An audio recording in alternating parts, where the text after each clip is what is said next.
हिंदू धर्म कोई धर्म नहीं है।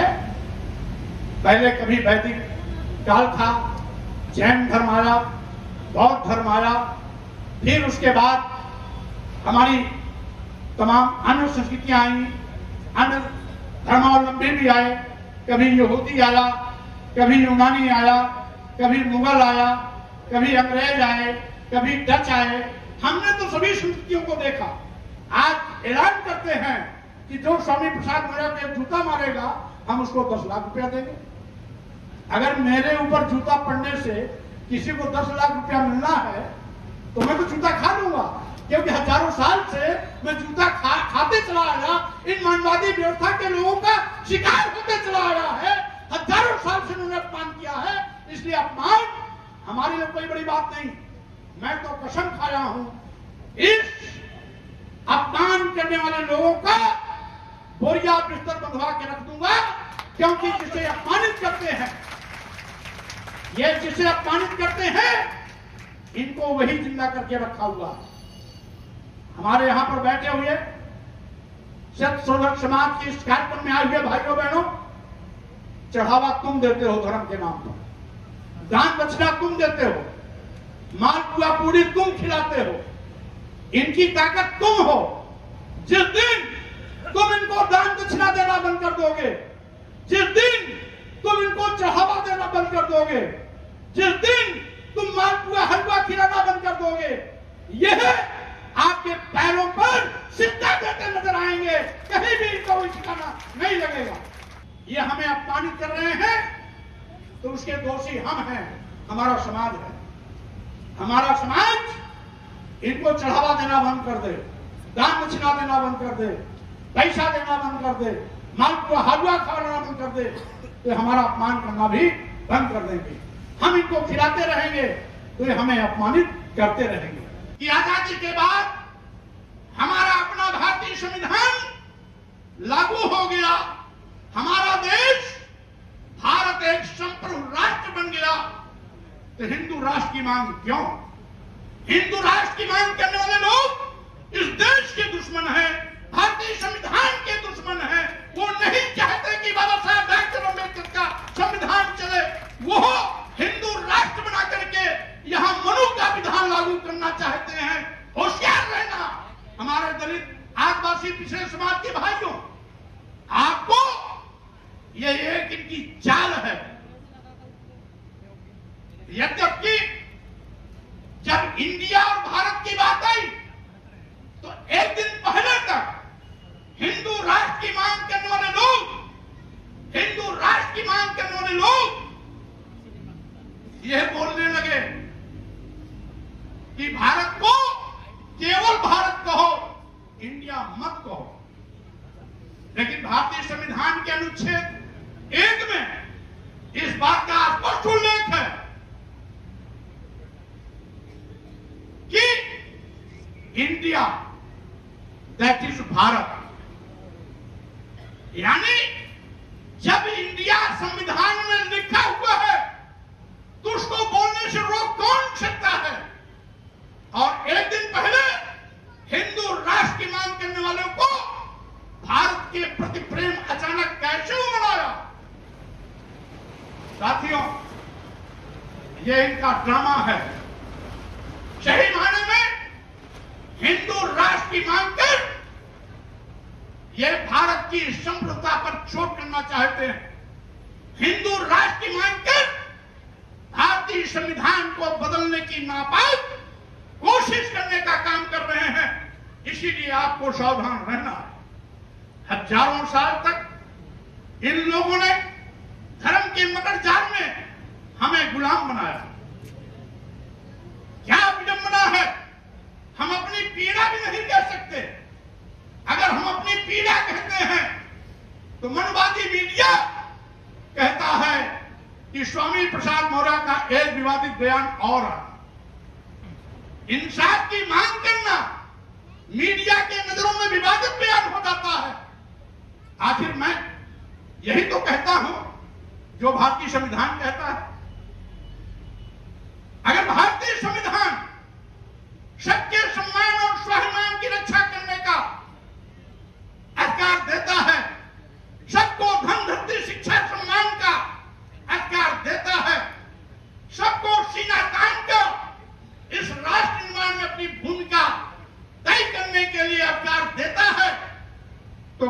से ऐसे लोग हैं जो आज भी धर्म के नाम पर हमको नीच कहते हैं, हमको अधम कहते हैं। यहां तक कि आज भी धर्म के नाम पर हमको अपमानित करने के लिए लोगों को प्रेरित कहते हैं। इस देश की महिलाओं को नीच से भी नीच होने का प्रमाण पत्र देते हैं। मैं कहना चाहता हूं, आखिर क्यों? धर्म मानवता के कल्याण के लिए होता है, धर्म मानवता के विनाश के लिए नहीं, बल्कि धर्म मानवता के कल्याण के लिए होता है। लेकिन यह धर्म के ठेकेदार कौन सा ऐसा धर्म लेके चल रहे हैं जो इंसानियत का कत्लेआम पर करने पर आमादा है, जो आज भी जात सूचक शब्दों का प्रयोग करके उनको अधम से अधम जात बताने में गर्व महसूस करता है।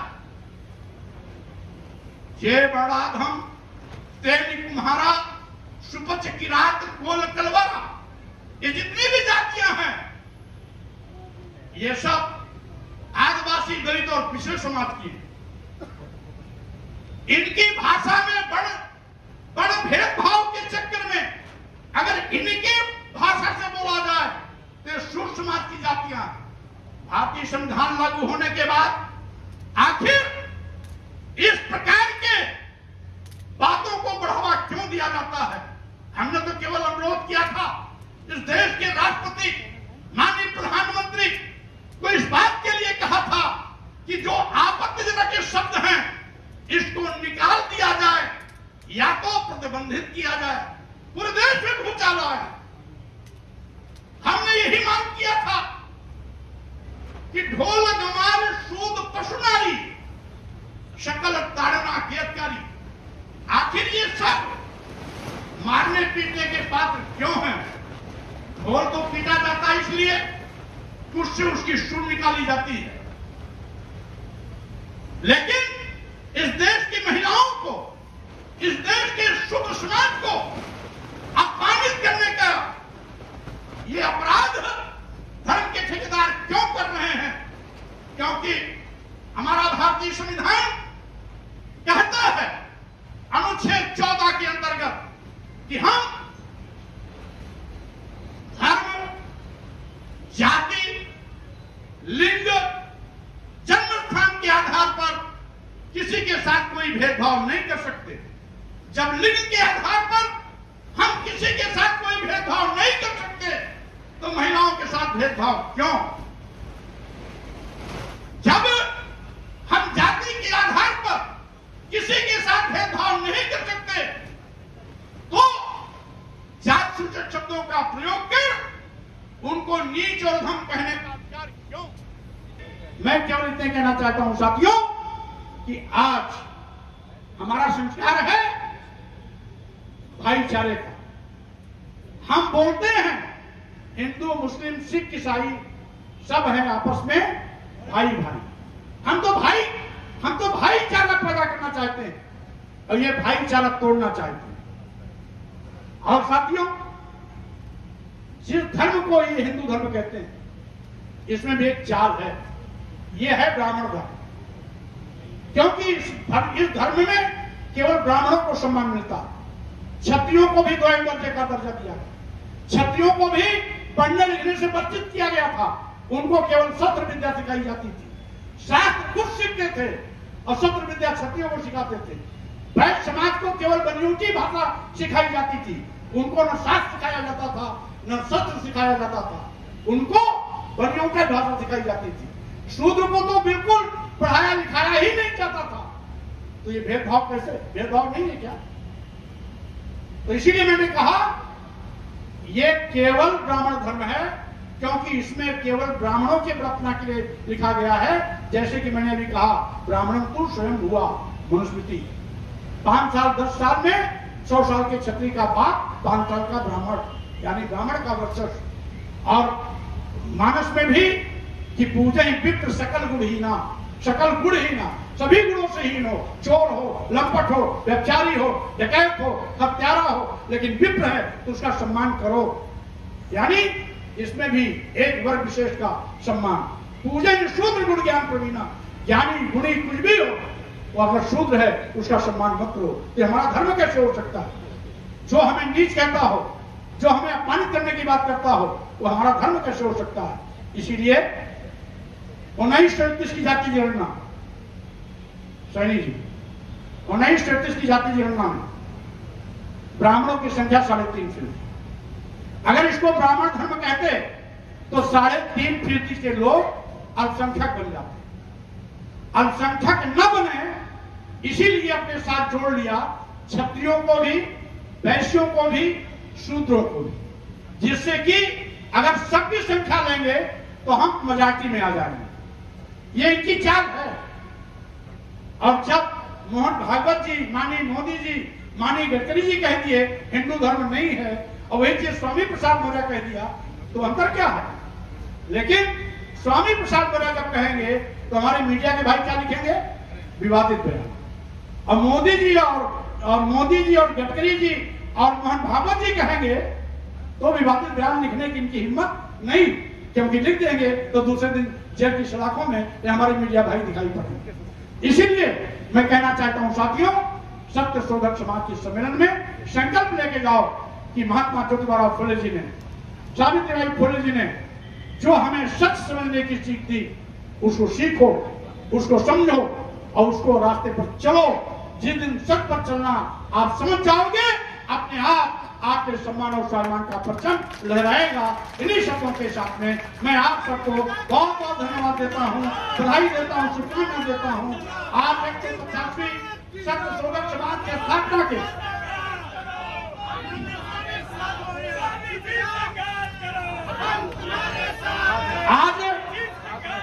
आज सत्य शोधक समाज के 150वीं वर्षगांठ के अवसर पर मैं आपको शुभकामनाएं देता हूं, बधाई देता हूं, आयोजक साथियों को धन्यवाद देता हूं और साथ ही साथ ये कोशिश करता हूं कि ज्योतिबा फुले जी का कर्म आगे बढ़ता रहे, बाबा साहब डॉक्टर अम्बेडकर के कर्म आगे बढ़ता रहे, सम्मान की लाइन लड़ते रहे, आगे बढ़ते रहे, कल आपका होगा। इन्हीं शब्दों के साथ अपनी बात का विराम देता हूं। जय ज्योतिबा, जय भीम, जय भारत, नमो बुद्धाय, धन्यवाद।